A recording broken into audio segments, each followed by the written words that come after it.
keyakinan kelas kita. Ya, keyakinan kelas itu apa yang kita yakini yang akan kita perbuat di dalam kelas kita, supaya kelas kita ini menjadi lebih baik lagi belajarnya ke depan. Itu ya. Kemudian ada juga membuat keyakinan kelas. Sudah siap semuanya? Sudah. Baik, Ibu akan membagikan ini, kertas ini namanya apa? Sticky note. Nah, nanti kalian tulis keyakinan kelas menurut pendapat kalian apa? Menurut keinginan kalian itu apa? Kelas seperti apa yang kalian impikan itu seperti apa? Nanti kalian tulis di sini, nanti kita akan tempel di kertas yang ada di depan. Ya, silakan tulis.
Kelas impian saya adalah kelas yang bersih, rapi, indah, dan nyaman untuk belajar. Ya, silakan dulu. Kelas impian Anggun adalah kelas yang bersih, rapi, dan nyaman untuk belajar. Nah, itu salah satu kelas impian yang dibuat oleh teman kita. Mungkin teman-teman yang lain sudah membuat kelas impian yang berbeda-beda ya. Ya. Baik, mari kita tempelkan ke depan. Kita tempel dulu yang keyakinan kelas, kemudian baru kelas impian. Yang rapi ya namanya nanti. Ya, ketika dulu. Baik, anak-anak silakan ditempel keyakinan kelas dan kelas impian yang sudah kalian buat. Nah, yuk mulai dari Rizky.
Assalamualaikum warahmatullahi wabarakatuh. Waalaikumsalam warahmatullahi wabarakatuh.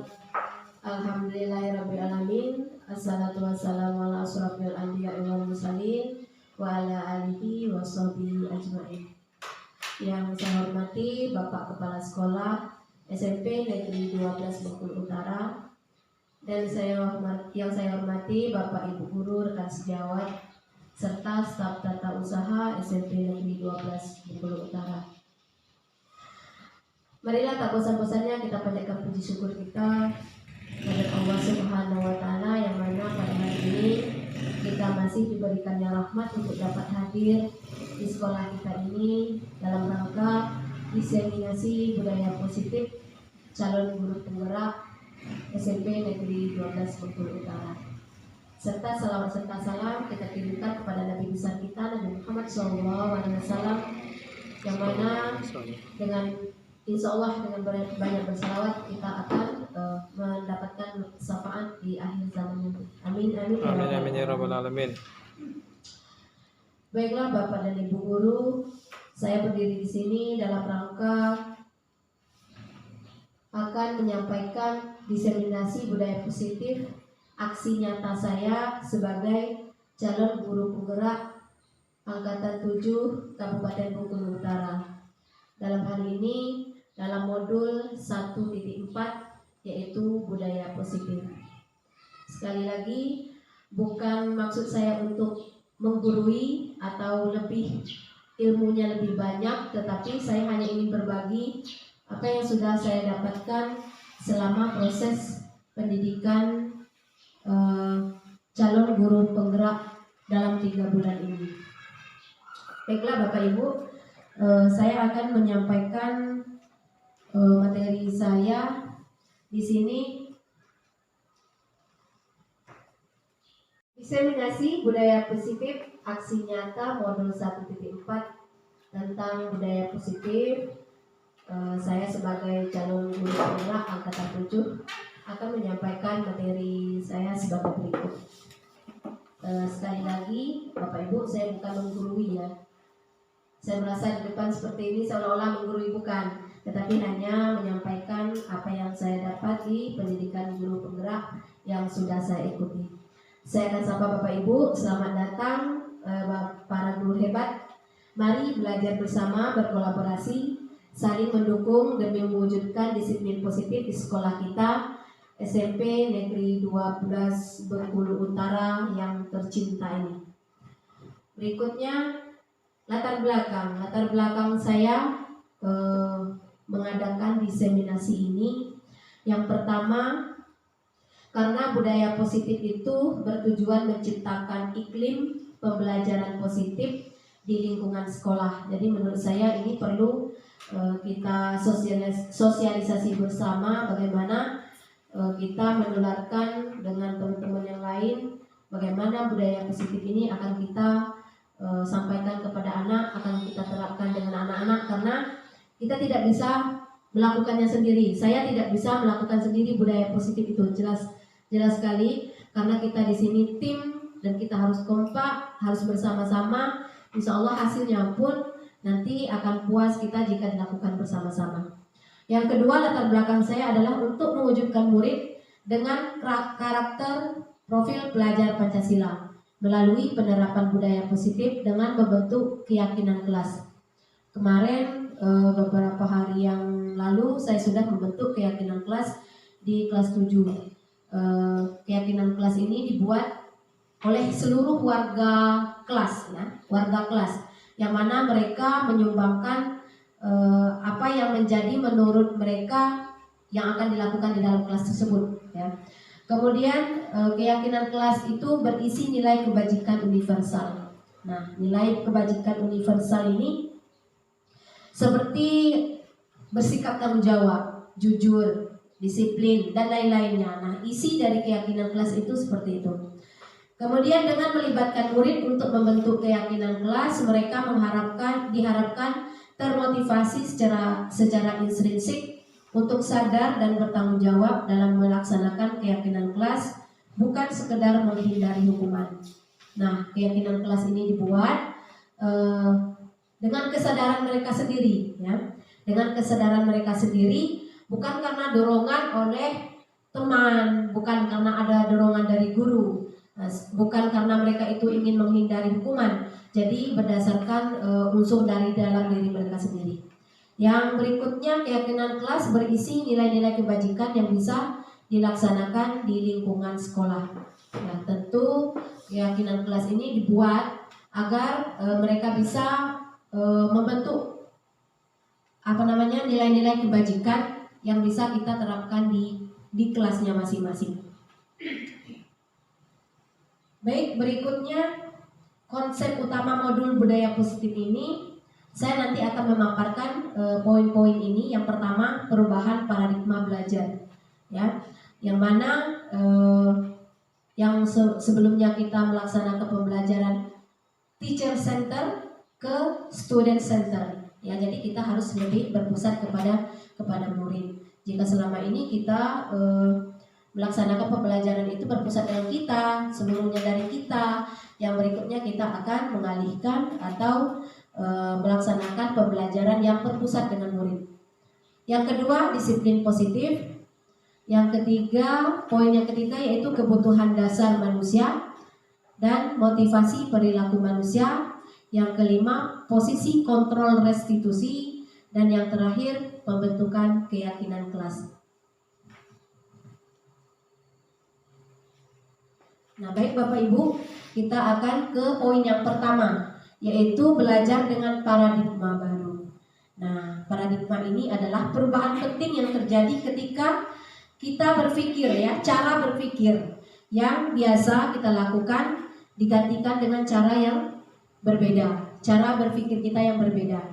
Nah, belajar dengan paradigma baru dirancang berdasarkan prinsip pembelajaran yang terdiferensiasi. Karena murid kita ini beragam, bermacam-macam, maka pembelajarannya pun akan kita buat bervariasi. Kemudian sehingga setiap siswa belajar sesuai dengan kebutuhan dari tahap perkembangannya untuk mewujudkan profil pelajar Pancasila. Nah, di sini saya sudah menampilkan poin-poin dari profil pelajar Pancasila. Ada 6 poin. Saya rasa kita semuanya sudah tahu. Yang pertama adalah bertakwa terhadap Tuhan Yang Maha Esa, kemudian mandiri, kemudian berpikir kritis, kreatif, bergotong royong, serta berkebinekaan global, ya, berkebinekaan global. Itu ada poin profil pelajar Pancasila. Nanti akan kita bahas uraian-uraiannya. Baik, berikutnya disiplin positif. Nah, di sini saya bikin alurnya.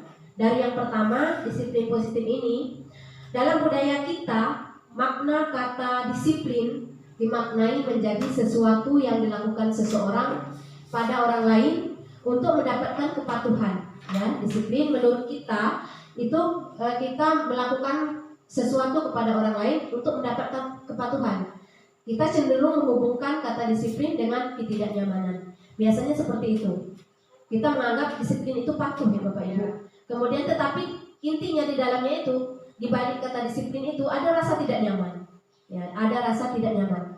Nah, berikutnya ke bawahnya, disiplin positif merupakan salah satu cara penerapan disiplin yang bertujuan untuk menumbuhkan kesadaran serta memberdayakan murid untuk melakukan sesuatu tanpa sogokan, ancaman maupun hukuman.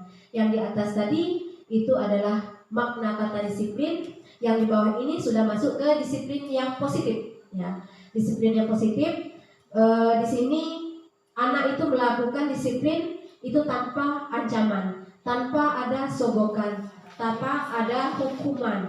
Jadi mereka disiplin itu benar-benar dilakukan kesadarannya sendiri. Berikutnya di atas, sebagai pendidik, sebagai pendidik, tujuan kita adalah menciptakan murid yang memiliki disiplin diri, sehingga mereka bisa berperilaku dengan mengacu pada nilai-nilai kebajikan universal dan memiliki motivasi intrinsik, ya, motivasi dari dalam, bukan motivasi dari luar. Yaitu yang nilai-nilai kebajikan universal itu tadi yang sudah saya sampaikan. Nilai-nilai baik, ya, nilai baik dari dalam diri seseorang seperti bertanggung jawab, berdisiplin, maupun jujur dan lain-lainnya.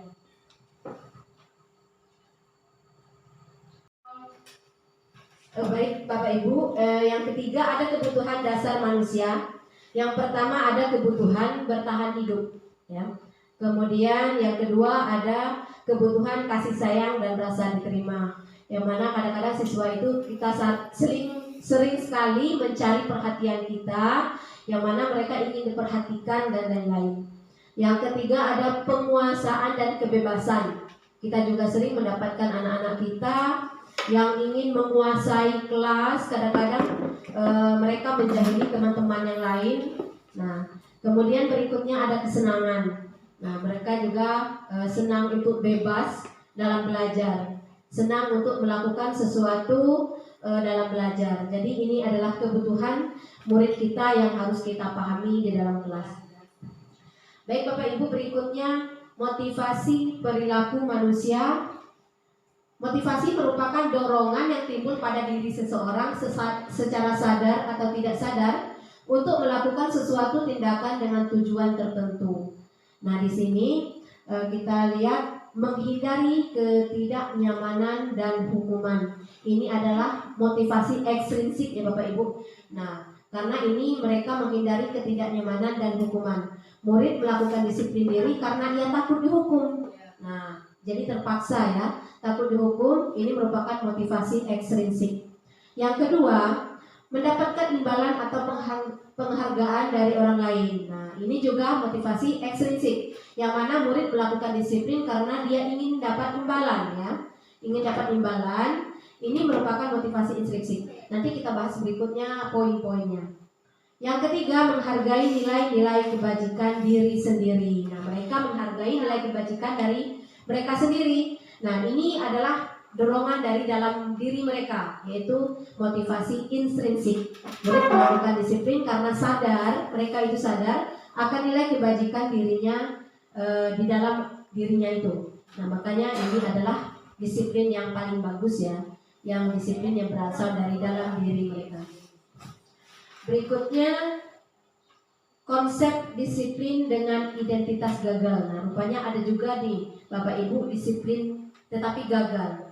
Nah, di sini mungkin kita sering juga melakukan, termasuk saya juga sebagai seorang pendidik, melakukan disiplin dengan identitas gagal ini.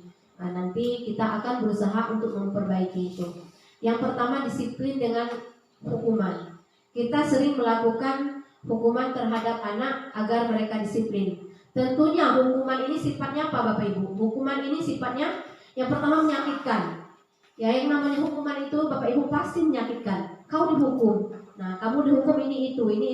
Nah, tentu ini menyakitkan. Jadi membekas di anak itu tidak bagus. Kemudian tentunya hukuman ini merasa tidak nyaman.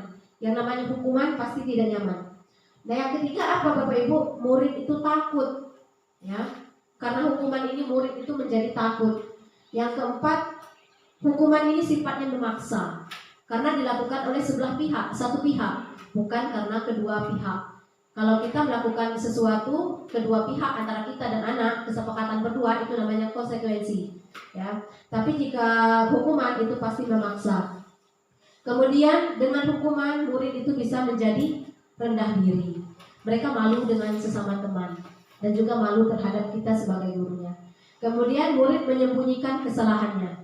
Karena tahu itu bakal akan dihukum, maka tentu saja murid akan menyembunyikan kesalahan mereka. Yang kedua apa Bapak Ibu yang sifatnya gagal, disiplin itu yang sifatnya gagal, yang kedua karena penghargaan. Nah, penghargaan rupanya juga bisa membuat gagal disiplin. Karena apa? Berdasarkan penelitian, dengan penghargaan itu tidak semua disiplin itu akan bagus. Nah, karena penghargaan sifatnya itu tidak efektif. Ya. Yang kedua bisa merusak hubungan atau sifat iri satu dengan yang lainnya. Yang ketiga bisa mematikan kreativitas mereka. Mereka tidak bisa berkreativitas lebih ya, karena adanya penghargaan tadi. Yang keempat, menghukum dengan sistem ranking. Makanya di rapor kita saat ini Bapak Ibu tidak ada kolom untuk ranking. Ya, karena memang di penghargaan ini sistem ranking itu bisa membuat disiplin itu gagal. Yang keempat, merampas hak menghargai dirinya. Itu salah satu itu beberapa poin mengapa konsep disiplin dengan identitas gagal. Ada 2 poin, yaitu hukuman dengan hukuman dan yang kedua adalah dengan penghargaan. Nah, kita lihat Bapak Ibu disiplin dengan identitas sukses. Nah, bagaimana kira-kira disiplin dengan identitas sukses? Nah, di sini ada konsekuensi. Ketikanya salah ya Bapak Ibu. Konsekuensi dan restitusi. Nah, seperti yang saya sampaikan tadi, konsekuensi itu terjadi antara kedua belah pihak, antara kita dengan anak. Nah, maka misalnya kita membuat kesepakatan dengan anak, kamu melanggar satu aturan ini. Nah, maka konsekuensinya apa kira-kira jika kamu melanggar? Nah, anak juga menyambut misalnya, Bu, konsekuensinya jika saya melanggar ini, saya akan ini, dan ini. Jadi, anak bisa melakukan disiplin sukses dengan cara tersebut. Yang pertama, sifat konsekuensi ini adalah penguatannya jangka pendek. Mungkin hari ini konsekuensinya beda dengan hari esok. Jadi, kita bisa berubah-ubah. Yang kedua, perlu monitoring kelanjutan dari konsekuensi ini. Apa imbasnya? Kelihatan tidak perubahannya? Maka bisa berlanjut sampai besok-besoknya. Yang ketiga ada namanya stimulus dan respon. Nah, stimulus ini apa yang merangsang mereka? Stimulus ya, rangsangan dari anak. Respon, nah apa yang akan anak itu lakukan? Apa reaksi yang akan anak lakukan dari stimulus itu? Nah, itu yang keempat, murid menghormati peraturan. Nah, dengan konsekuensi, karena konsekuensi ini dibentuk berdua di antara kita dengan murid, maka mereka akan menghormati peraturan tersebut. Yang kelima, kehilangan waktu untuk merenungi kesalahan. Jadi jika mereka berbuat salah, mereka tidak terlalu memikirkan kesalahan tersebut sampai berlarut-larut, karena setelah adanya konsekuensi antara guru dan siswa tadi. Itu, jadi anak tidak merasa terlalu bersalah ya Bapak Ibu. Yang kedua, konsep disiplin dengan identitas sukses itu adalah restitusi. Nah, di restitusi ini Bapak Ibu yang kita disarankan untuk saat ini dalam menyelesaikan permasalahan anak, ya kebetulan hari ini kita ada guru BK, dengan cara restitusi. Sifatnya restitusi ini murid bertanggung jawab untuk perilakunya karena penyelesaian masalahnya. Nanti kita bahas lagi bagaimana proses penyelesaian masalah seperti restitusi ini. Yang kedua, fokus pada pemecahan masalah jangka panjang. Nah, setelah mereka melakukan suatu kesalahan, maka mereka fokus pada pemecahan masalah jangka panjang. Yang ketiga, murid menghormati dirinya dan orang lain. Nah, dengan cara penyelesaian restitusi ini, teori kontrol atau dirinya yang memegang kontrol, bukan kita yang memegang kontrol, tetapi mereka sendiri yang memegang kontrol. Kemudian berikutnya, murid bersemangat memperbaiki kesalahan. Dengan adanya sistem atau proses restitusi antara guru dan siswa, maka murid bersemangat memperbaiki kesalahan mereka. Jadi mereka tidak menghindar, ya. Itu Bapak Ibu.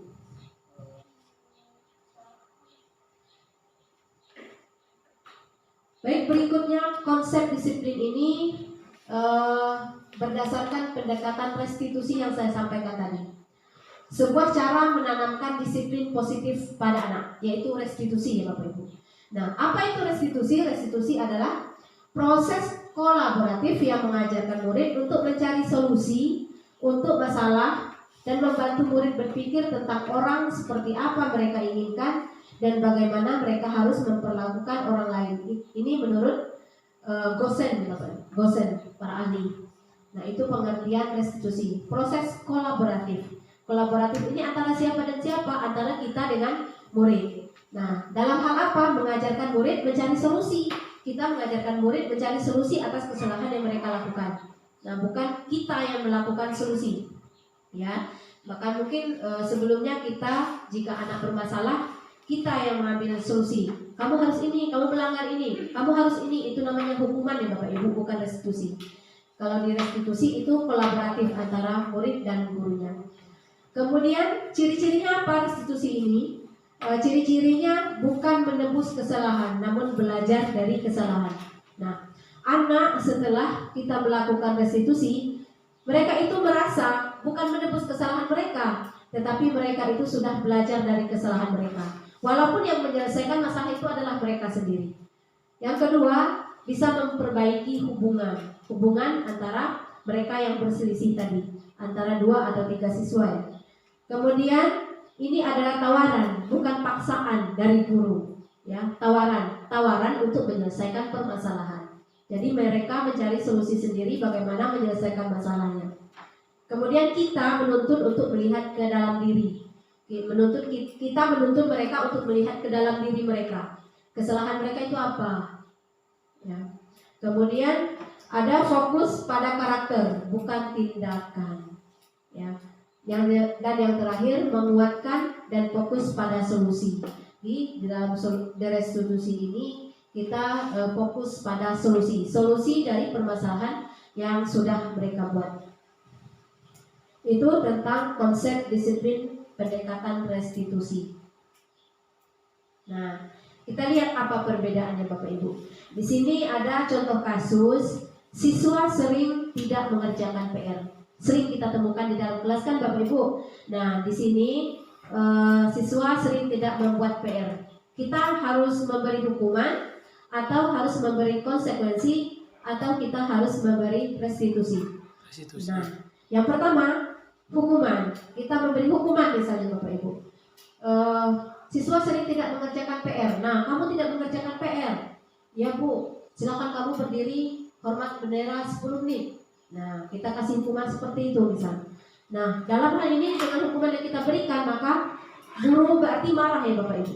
Marah. Sedangkan murid itu akhirnya menjadi takut. Jadi dengan seperti itu kita telah membuat mereka itu kurang percaya diri. Nah, walaupun bisa diterapkan atau tidak di tempat kita, di sekolah kita berusaha untuk melakukan yang terbaik. Pelan-pelan ya Bapak Ibu kita melakukannya. Yang kedua ada namanya konsekuensi. Nah, dalam konsekuensi ini, misalnya siswa ini sering tidak mengerjakan PR. Nah, kita memberi konsekuensi. Kamu jika tidak mengerjakan PR, maka nanti jam istirahat kamu harus mengerjakan PR tersebut ya. Ya Bu, misal. Nah, tapi tegas Bapak Ibu, jangan bertele-tele. Jika kita tegas, maka siswa akan menghormati keputusan yang kita ambil. Itu konsekuensi. Dan yang terakhir ada namanya restitusi. Nah, restitusi ini kita menanyakan kepada anak. Makanya keyakinan kelas sudah dibuat. Saya sudah membuat keyakinan kelas. Kita tanya, apa isi dari keyakinan kelas yang sudah dibuat itu? Nah, adakah di dalamnya disiplin dalam mengerjakan pekerjaan rumah atau yang lain-lainnya? Nah, dan bisa membantu siswa menyelesaikan masalahnya. Berikutnya guru terbuka. Ya, dengan restitusi guru terbuka dan siswa menghormati dirinya dan orang lain. Itu efek timbal balik daripada restitusi. Nah, ini adalah 5 posisi kontrol restitusi. Kita sebagai pendidik Bapak Ibu punya 5 posisi kontrol. Nah, di sini yang pertama kita sering menghukum. Menghukum, makanya saya ambil gambar atau ini menghardik ya. Itu kan ada gambarnya yang di sebelah menghukum. Yang kedua Bapak Ibu kita bisa berada di posisi kontrol membuat rasa bersalah. Bagaimana ini membuat rasa bersalah? Nah, kita secara tidak langsung mengajarkan anak untuk merasa bersalah atas tindakan yang sudah dia lakukan. Nah, nanti kita bahas satu-satu ya, membuat rasa bersalah itu seperti apa sih Bu kalimatnya. Itu. Yang ketiga teman. Apalagi kita ini Bu, Bapak Ibu di SMP ini anak-anak rata-rata usianya sudah 15 tahun ya Bapak Ibu. 13 tahun dan lebih kan. Nah, dalam masa remaja ini anak-anak kita dituntut untuk mengajak mereka itu, memperlakukan mereka itu seperti teman. Ya. Yang keempat ada namanya pemantau. Kemudian yang terakhir adalah sebagai manajer. Posisi kontrol kita sebagai manajer. Nah, mulai dari penghukum, pembuat rasa bersalah, sebagai teman atau pemantau, kemudian sebagai manajer. Ada 5 posisi kontrol. Kita uraikan satu-satu. Nah, ini dia. Contoh penerapannya 5 posisi kontrol tersebut. Contoh kasus Bapak Ibu yang sering kita temui, siswa tidak memakai atribut lengkap saat upacara bendera. Sering kita temui setiap hari Senin anak atau murid melakukan hal ini. Siswa tidak memakai atribut lengkap saat upacara bendera. Nah, jika posisi kontrol kita berada di penghukum, maka kalimat yang kita lontarkan kepada anak yaitu patuhi aturan sekolah, lalu berdiri di depan barisan. Seperti itu kan yang selama ini kita lakukan. Ya, itu kalimatnya sebagai penghukum. Dampaknya belakangnya setelah itu anak menjadi rasa tak percaya diri dan lain-lainnya. Kemudian ada pembuat rasa bersalah. Kita sebagai guru membuat anak merasa merasa bersalah. Bagaimana kalimatnya? Kita mengatakan, berapa kali ibu bilang nak? Berapa kali Ibu bilang, Nak? Perlengkapannya dibawa, misalnya. Setiap hari Senin atributnya dibawa. Bu guru kecewa dengan kamu. Nah, kalau kita berbicara seperti itu, Bapak Ibu, anak-anak itu merasa gimana? Wih, aku lah membuat Bapak Ibu guru kecewa. Nah, tak bisa, tak tidak kita terapkan di sekolah kita. Nanti kita coba ya Bapak Ibu. Yang ketiga adalah sebagai teman, posisi kontrol sebagai teman. Ayolah yang tertib, ya anak-anak, ayolah yang tertib. Buat Bu guru bangga. Buat Bu guru bangga. Kali ini nggak apa-apa kamu salah, tapi besok jangan diulangi lagi ya. Jadi posisi kita adalah sebagai teman. Nah, kalau tidak ampuh yang ini Bu, kita coba yang ini. Kalau tidak ampuh yang ini, kita coba yang ini. Kemudian ada posisi sebagai pemantau. Nah, kamu sudah melanggar. Apa peraturan dan apa konsekuensinya? Sama seperti tadi, itu pemantau yang ada konsekuensinya.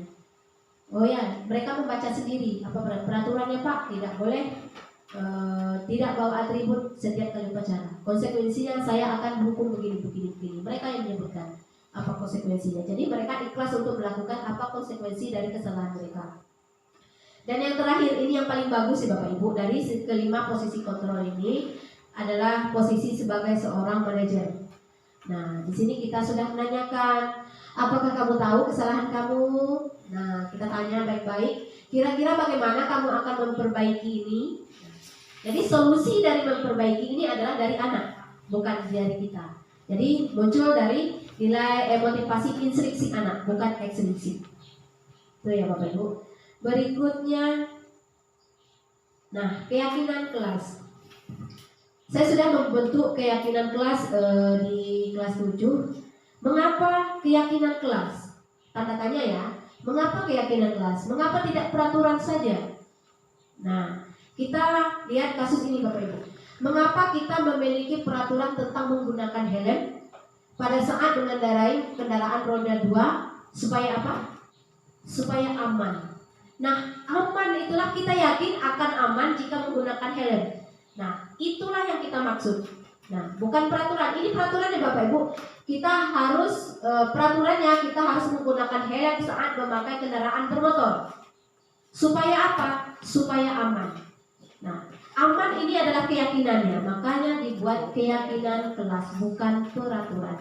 Sama dengan yang kedua. Mengapa kita memiliki peraturan tentang menggunakan masker dan mencuci tangan setiap selesai beraktivitas? Supaya menjaga kesehatan, supaya sehat, supaya aman. Nah, aman, sehat itu adalah keyakinannya. Maka keyakinan itulah yang kita tetapkan di kelas. Mengapa disebut keyakinan kelas? Itulah perbedaannya. Mengapa tidak peraturan? Mengapa keyakinan? Karena keyakinan itu intinya yang kita mau. Baik Bapak Ibu, kegiatan berikutnya adalah kegiatan membuat keyakinan kelas ya. Dalam hal ini gambar di bawah ini saya tampilkan adalah kegiatan membuat keyakinan kelas di kelas 7. Nah, di sini guru bersama siswa membuat keyakinan kelas. Yang pertama prosesnya itu adalah mendiskusikan bersama guru keyakinan kelas, kemudian membuat keyakinan kelas, kemudian menempelkannya di depan kelas di kertas yang sudah disediakan. Nah, keyakinan kelas ini dibuat berdasarkan pemikiran anak, bagaimana nilai-nilai kebajikan universal anak mereka tuangkan di dalam keyakinan kelas yang mereka buat. Saya hanya menyediakan kertas, sticky note dan karton untuk ditempel. Nah, berikutnya apa isi dari keyakinan kelas yang ditempel mereka itu? Ini isinya Bapak Ibu. Keyakinan kelas 7 SMP Negeri 12 Bengkulu Utara. Mereka disiplin waktu. Nah, mereka sepakat untuk disiplin waktu. Dalam hal apa? Dalam hal masuk kelas. Disiplin waktu dalam mengerjakan tugas. Termasuk PR tadi ya Bapak Ibu yang saya katakan tadi, yang sudah dibahas di awal. Kemudian mereka sepakat untuk belajar dengan antusias, dengan semangat, dan dengan percaya diri. Nah, ada sebagian anak memang yang kurang percaya diri jika melakukan tampil di depan kelas atau yang lainnya. Nanti di sini mereka sepakat untuk semuanya percaya diri. Tapi kalau dengan saya, insya Allah mereka belajar dengan percaya diri. Kemudian yang ketiga, saling menjaga kebersihan dan keindahan kelasnya. Kemudian saling menghormati sesama, ya. Kemudian yang berikutnya saling membantu dan bekerja sama, menghargai guru, selalu menerapkan senyum, sapa, salam, sopan dan santun. Dan yang terakhir mereka gemar membaca dan menulis. Itu keyakinan kelas yang sudah mereka buat. Nah, nanti apabila terjadi mereka melanggar keyakinan kelas yang sudah mereka buat, maka saya akan melakukan proses restitusi yang sesuai dengan yang sudah kita buat tadi. Kita tanyakan, kemarin buat keyakinan kelasnya seperti apa? Kalian melanggar apa? Nah, jadi kita berusaha untuk mengajarkan anak mencari solusi dari permasalahan yang sudah mereka buat. Baik Bapak Ibu, berikutnya bagaimana pembentukan keyakinan kelas. Nah, keyakinan kelas ini dibuat ya lebih abstrak atau ringkas dari peraturan. Nah, biasanya keyakinan kelas ini lebih ringkas dari peraturan. Jika peraturan yang kita buat biasanya panjang lebar yang ditulis Bapak Ibu, kalau keyakinan kelas ini lebih ringkas. Kemudian keyakinan kelas itu berupa pernyataan universal yang menyeluruh ya Bapak Ibu tentang kegiatan kelas. Kemudian dibuat dalam bentuk positif. Nah, bukan berarti mereka semaunya membuat keyakinan kelas, bisa makan di dalam kelas misalnya kan. Nah, tetapi mereka membuat keyakinan kelas itu dalam bentuk yang positif tentunya. Kemudian sedikit saja Bapak Ibu, tidak usah banyak-banyak, mudah diingat oleh mereka, mudah diingat, sedikit saja dan mudah diingat. Kemudian yang berikutnya sesuai dengan kondisi kelas agar mudah untuk diterapkan. Posisi kelasnya seperti apa, kondisi kelasnya seperti apa, supaya nanti keyakinan kelas yang mereka buat itu mudah untuk diterapkan. Dan yang terakhir, semua warga kelas dilibatkan saat membuat. Nah, tidak ada warga kelas yang tidak dilibatkan. Supaya apa? Nanti jika ada yang melakukan pelanggaran terhadap keyakinannya, jadi mereka tahu saat membuat keyakinan kelas tersebut itu mereka ada, mereka dilibatkan. Ya, itu Bapak Ibu. Baik, berikutnya, nah ini kesimpulannya, dalam penerapan program disiplin positif ini, hendaknya kita sebagai guru memiliki standar kepribadian profesional. Kitanya dulu Bapak Ibu yang harus profesional. Kemudian dan sosial yang baik. Nah, jiwa sosial kita yang baik. Di mana guru mampu berefleksi pada posisi kontrolnya saat ini. Di mana posisi kontrol kita saat ini Bapak Ibu? Tadi sudah saya jelaskan ada 5 posisi kontrol kita. Kemudian bagaimana perjalanan dirinya sebagai among ya. Among ya Bapak Ibu, menuntun murid-murid menjadi insan yang mandiri. Kita sebagai pendidik bukan hanya mengajar ya Bapak Ibu, kita juga menuntun murid kita untuk menjadi insan yang mandiri, merdeka, bertanggung jawab. Ini menurut standar pendidikan nasional. Nah, itu Bapak Ibu yang bisa saya sampaikan saat ini di diseminasi ini. Berikutnya jika ada Bapak Ibu yang mau ditanyakan, kami persilakan. Kalau ada yang belum jelas dari slide yang sudah saya bagikan, bisa saya tampilkan lagi bagian mananya.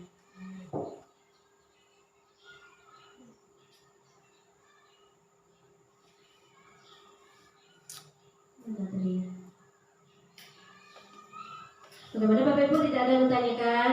Ya, hukuman yang sering kita pakai itu. Jadi bagaimana Pak Adi dengan hukuman mana hukuman? Kita kan sering memakai hukuman. Ya. Apakah tidak salah cara kita meyakinkan ini murid itu, Bu? Iya. Baik Bapak Ardi, menghukum adalah posisi kontrol, salah satu dari posisi kontrol yang dari 5 tadi ya Bapak Ardi ya, hukuman. Memang iya Bapak.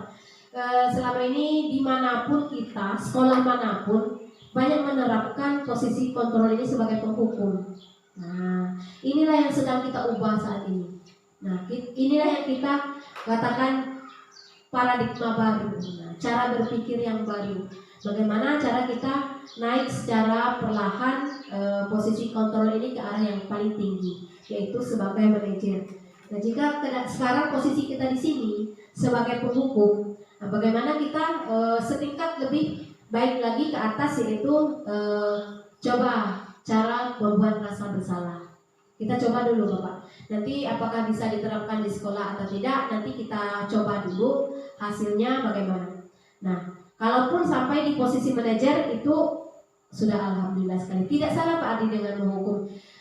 ini kita sebenarnya masih terpengaruh oleh budaya penjajahan dulu, ya Bapak Ibu. Iya.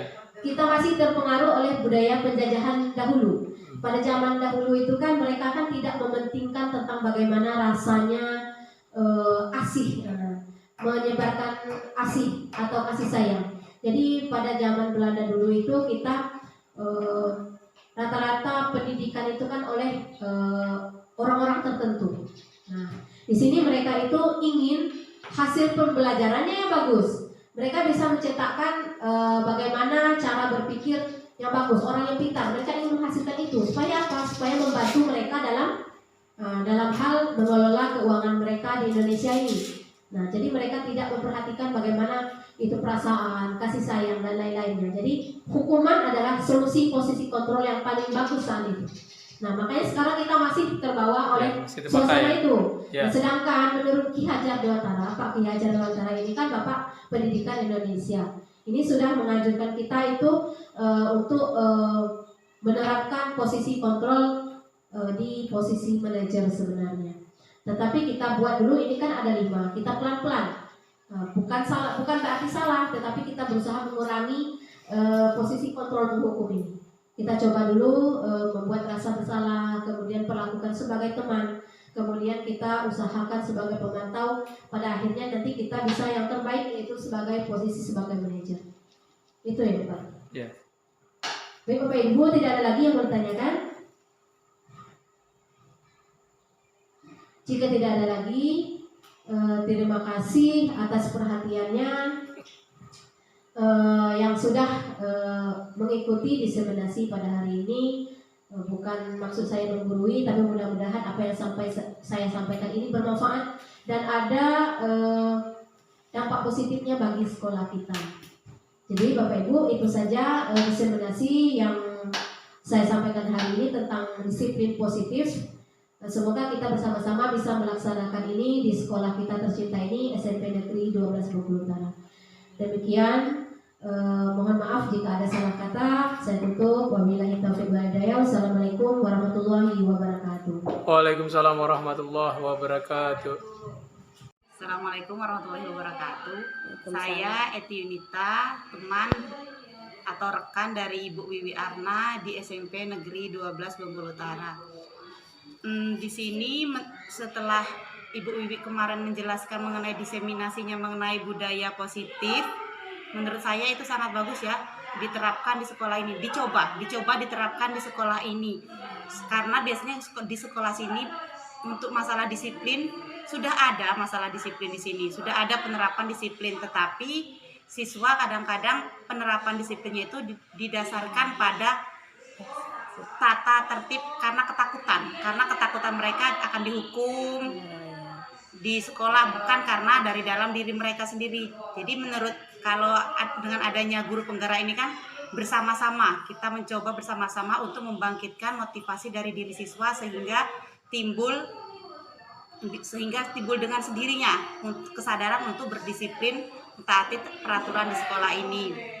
Selanjutnya kami juga sangat senang mendengarkan diseminasi Ibu Wiwi ini, karena kita jadi tahu bahwa kita ini sebenarnya harusnya bukan menjadi penghukum untuk siswa, tetapi sebagai teman dan sebagai manajer dalam membimbing siswa itu supaya dia menerapkan budaya positif lebih baik lagi. Semoga dengan adanya diseminasi ini kita dapat menerapkan apa yang telah diberikan oleh Ibu Wiwi tadi secara perlahan-lahan di sekolah ini.